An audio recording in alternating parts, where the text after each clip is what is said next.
can you say a little bit more what you mean, family setting things down? And I could see what like that. It sounds like it opened up a window for people to just be able to have that little bit more contact. But yeah.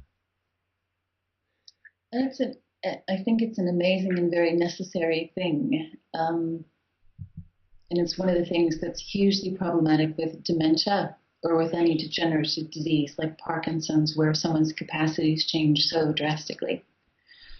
There's a neurologic phenomenon that has to do with the laying down of memory, and people call it the bump years. So this kind of time when you're about 10, when the frontal lobe starts to come online, until you're in your early 20s, is this huge, it's like a bell curve. If you look at a bell curve, you'd see this big lump of memory formation during this time if you were mapping someone's life.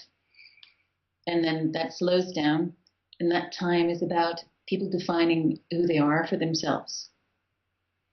And then in healthy older age, where dementia is not happening, then you see this other spike, and it seems to be a lot about people processing the difference or the ways in which that self they thought they had has remained or hasn't remained. And people are very chatty and stuff again at this time, and there's a lot of remembering the past and storytelling and other things that go on. And it doesn't happen with dementia. That gets cut. That So very that much second spike of processing. it doesn't happen, or it happens in a very fragmentary way that's often more disturbing for people. Where you see people, you can tell that people are somehow reevaluating, but they can only do part of it. I worked with a lady who was very much convinced that she was 16. So she went back to this old place with the rich kind of load of memories that was still there. Those hadn't gotten damaged the way the middle memories had gotten damaged. And she spent loads and loads of time looking for her childhood sweetheart, whom she later married, who died before she did, but there wasn't any way. So there was kind of no way for her to process that grief. She knew he was missing. She didn't know why he was missing. She didn't know where he was. She wasn't always very sure where she was. So that is a necessary thing for people. And I think anything we can do that allows even a tiny bit of that to happen, for them to set this down, for them to evaluate themselves and to see what their life became between this point and this point. So there's that kind of setting down. But I think for families, there's also setting down as in just the act of recording, so they have something. Another thing that I always like to do, and it's really because I'm deeply nosy, it's the same reason I'm a writer. Okay. Anytime I went into a house and there was an enormous pile of photographs and they didn't have any names on or anything, I was like, yes, this is what we're doing for the next 6 weeks. I don't have to plan any sessions. This is what we're doing.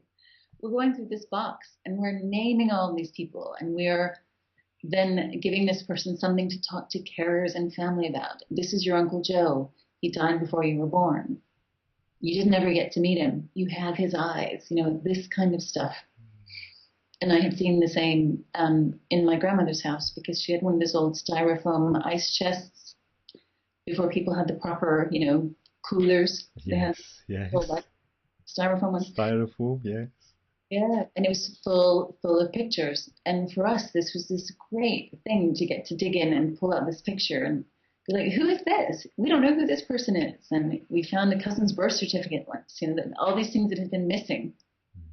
And they were in this box with the photos, but just to be able to sit with her and write on the backs, this is so-and-so. This is in the house on Ferguson Avenue. This somebody's birthday, all those kinds of things. And then you've got the visual thing, which isn't hard for someone with dementia to interpret usually, but it is for some people. And words for other people, so they can ask questions, so they can prompt, so they can build the kind of scaffolding that will allow a conversation and a bit of connection to happen. So you have to do things in a similar way for people in the middle to late stages of dementia that you would do in talking with a toddler. So the toddler says something, you repeat that word, you add a bit. Yes, doggy, a brown doggy. And you can build on that, and then they can repeat. and much the same thing happens. But with an adult, you can't do the baby talky.